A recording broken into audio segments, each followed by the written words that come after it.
Hi. So let me tell you something wild that happened in scriptures, right? I was speaking to some of the teenagers that I teach, and I was telling them a story from the Bible, and they did not believe that happened in scriptures. They're like, what, seriously? Because sometimes we see all these superhero movies and we think that, oh my god, these people are creatives and whatever, but it will shock you to know that most of these people saw this thing inside the Bible. Yeah, some wild things have happened in scriptures, and a lot of storytellers in modern day gain a lot of inspiration from things that have happened in scriptures. And I want to take you on this journey where we look at some of these stories, right? Come with me. So the first story that I want to tell you about is the story of Gideon. Mind-blowing stuff. So the story of Gideon is, you can find this in the book of Judges chapter 6 and 7. So this is how it begins. Gideon is this guy called Joash. He's his son. And one night, Gideon is hiding wheat inside, the wine presser. There are these people called the Midianites. And the Midianites have been tormenting the Israelites and, just raiding them and doing all sorts of things to them. The Israelites, however, have turned their back against God, and they are now serving all these strange gods and all of those things. So God gave them over to the Midianites. The Midianites now are now really taking advantage of this thing. They're like, we're going to destroy you. We're going to show you pepper. Yeah.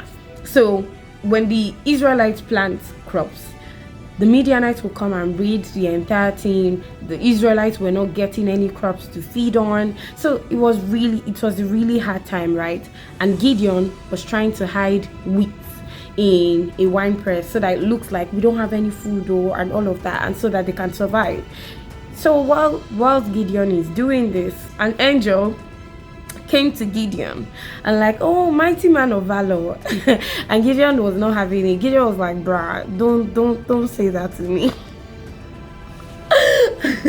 Well, like, I could have killed a lot. Don't talk to me anyhow. You see me hiding wheat inside wine press. You are telling me mighty man, are you kidding me? Where is all the miracles that our forefathers said, oh, God did this, God did that, and look at us right now, we're hiding things. How dare you? Don't talk to me, fam. Please don't talk to God like that. Let's try not to do that. But yes, that happened. And so the angel is like, I want to rescue Israel through your hand. And to cut the long story short, Gideon is like, if you really mean this, I'm going to put like a sheep's fleece outside over the night. Now this is what is going to happen. So basically this is like the wool of the sheep, right? I'm going to put it outside. This is what's going to happen overnight. I want this fleece to be wet, and the ground around it should be absolutely dry. All right. And Gideon gets up and they're just like, okay, look, I'll do it. Gideon gets up in the morning. The fleece, that's the wool, is so wet that it fills a whole bowl, right? That's how much water is coming out of this fleece, but the ground around it is absolutely dry. Gideon is like, even though upon still, I'm still going to keep this fleece outside. This time I want the fleece to be absolutely dry, and then the ground around it should be wet. And then the angel is like, cool stuff, I got you. So Gideon goes, and then in the morning it happens as he has said, and the fleece is dry, the ground around it is wet. I've met this thing, what's your problem? I think Gideon does another test or something like that. I think this time around he told him that, oh, you're going to accept my offering or something like that. And then he brought burnt offering to the angel, and the angel used, you guys, wild thing, the angel used his staff and touched the thing that Gideon had brought. Gideon even poured, like, remember, I don't know if you guys know this, maybe I'll tell you this just in another video, but basically the angel used his stick and touched the thing that Gideon brought for him to eat, and fire just came out from nowhere and consumed the whole thing, and there was nothing there. And then the angel disappeared, and Gideon was like, oh wow, okay, True, na angel I've been they talk to. Hey, yeah, I didn't know. Anyways, yes. But this story gets even more wild. So, this thing has happened. The Lord wants to save Israel through Gideon. Right, Gideon has gone to gather soldiers. There are about 32,000 soldiers that Gideon has gathered. Meanwhile, the Midianites are coming. They have like 120,000 soldiers that they are bringing. Gideon has 32,000 soldiers and he has brought them and all. And then God says to Gideon, these people that you have brought, they are a lot. I don't want to save Israel through these people's hands, because I don't want you to start bragging and saying that we did it, we fought for Israel. And no, they are too much for me to work with. I want you to cut them down. I don't want this much people. So Gideon says, so God tells him to say to the people, anyone that is scared, that does not want to go and fight, you can come down, drop off the bus now before we start this journey. Go back to your house, go back to your wife. Let us not hear stories that touch. So Gideon makes this announcement, right? And 22,000 people were like, yeah, we're not gonna do this. I have a wife to take care of. So goodbye and God bless you. I pray that the Lord will help you, but this is where I get off the bus, okay? So 22,000 people went, and Gideon was left with just 10,000 people. Remember, you guys, the Midianites are coming with like 120,000-ish people, because they're probably more than that.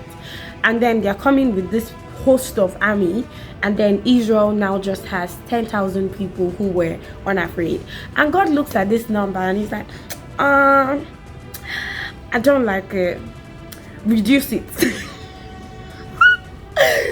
Reduce it some more. I don't like it. Let's still reduce these people. I don't like how they are still plenty.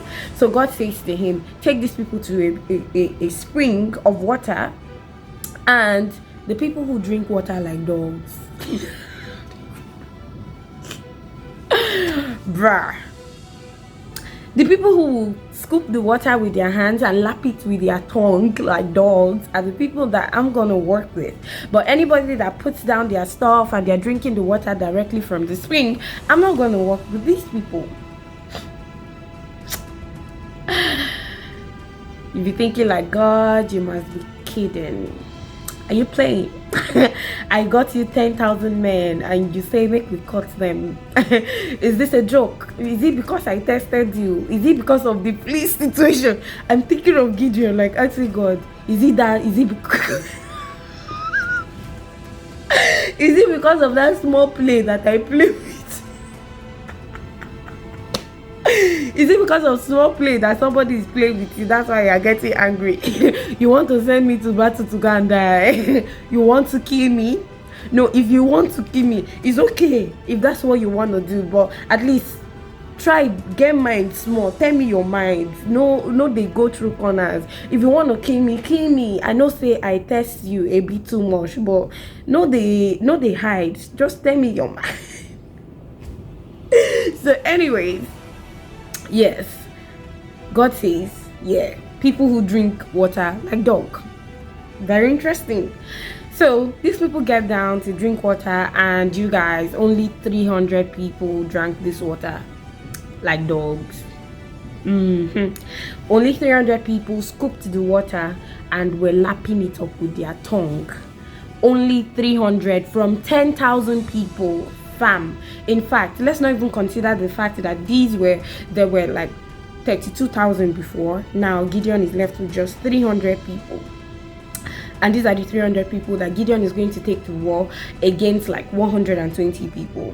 Anyways, Gideon goes to his camp that night, and that night around like 12ish, the Lord is saying, oh Gideon, my darling, I'm gonna give you this army. You're gonna defeat these people. However, if you are a bit discouraged, you can go to the camp of the Midianites, go and listen in on what they are saying. So Gideon goes to the camp of the Midianites that night, and he hears one of them whispering to the other and saying, oh, I just had this dream right now. And the other person's like, oh, what's up, tell me the dream. And the person is like, I had a dream that a barley of loaf, or a wheat barley or bread or whatever, shasha na loaf of bread. You see, for the dream, he saw a loaf of bread coming down from the hill and then knocking a Midianite tent upside down and then crushing it. Bread, small loaf of bread. Doesn't say a very big loaf of bread came down and crushed. He just said a loaf of bread. So this is a normal sized loaf of bread, and you know, when you check it, this is just like some small round thing. It's not that big. Think of your round bread, your round agege bread and whatever. So that's what we're working with. And he has this dream and he tells his body, right? And the guy is like, oh my gosh, that means God has given this war over to Gideon. And Gideon is like, you mean I'm so Gideon is listening. Gideon is like, you mean I'm now wow. So now God even you send me the message. Wild stuff that God is using the enemy to send encouragement to Gideon. Wild stuff. You think that a prophet would arise in the camp of Israel and come and say, oh Gideon, God strengthens you. Lie. God sends the enemy to give encouragement to Gideon. So Gideon hears this thing and he's pumped and he's like, yo, let's not even wait till morning. This battle starts now. Yeah, I am the bread. I am the bread and I'm gonna defeat the Midianites. So Gideon goes back to his camp and he's like, yo, we move. Everybody gets up. He divides his camp into 3. That's 100. Remember, he has 300 men. So he divides them into 100 people in each group. That's 3 groups. And he sends them to different parts of the place where the Midianites are camping. And then he says, oh, when I give you the signal, you're going to blow this horn. And then we're going to shout for the Lord and for Gideon. And we're going to, blow the horn. And that's the strategy. He did not talk about, okay, so we are gonna fight. He just say, oh, when I give you the signal, blow the horn and say for the Lord and for Gideon. Crazy thing. So Gideon goes and then he gives the signal and they shout for Gideon and for the Lord, and they raise their torches. That's the fire thing and everything. So they raise this and they're just shouting for Gideon and for the Lord. They did not attack yet, bruh. That's how the Midianites started fighting themselves. These people did not fight yet. The Midianites, by themselves, for themselves, they started killing themselves. And it was after they had done the main hard labor of downsizing themselves that these 300 people now went into the battle. Basically, Israel won.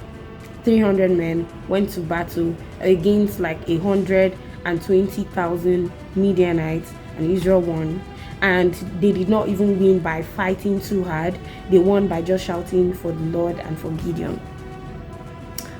Wow thing. If you want to read the full story, please check out Judges chapter 6 and 7, right? But here are some lessons that I've learned from this thing. Sometimes we come into situations and we feel like we need a lot of people to back us up. There are certain things that God has said to you, certain things that he has said for you to do, and you feel like you need a lot of people to back you up. You need a lot of people that will stand on your side so that you feel like you're really doing this thing. And God is like, I don't want a lot of people to work with you because I don't want people to take the glory for what I'm trying to do in your life. So he downsizes the people that surround us. He downsizes the people that we have in our corner. And that looks like such a scared thing to have to deal with, because you're thinking that the likelihood of your success for that thing that you're stewarding or for that thing that you need to do is dependent on how much people you have supporting you. And God is like, nah, I'm not going to do that. I don't want anybody to take the glory for the thing that I'm about to do in your life, and you're busy fighting to hold on to all of these people. You want your 32,000 and God is saying go with 300, and we spend so much time because we want to hold on to 32,000. That's the other part, in just how one with God is majority. Like, what is that thing that the Lord has asked you to do? It might sound crazy, it might sound like the craziest thing, right? But one with God is majority.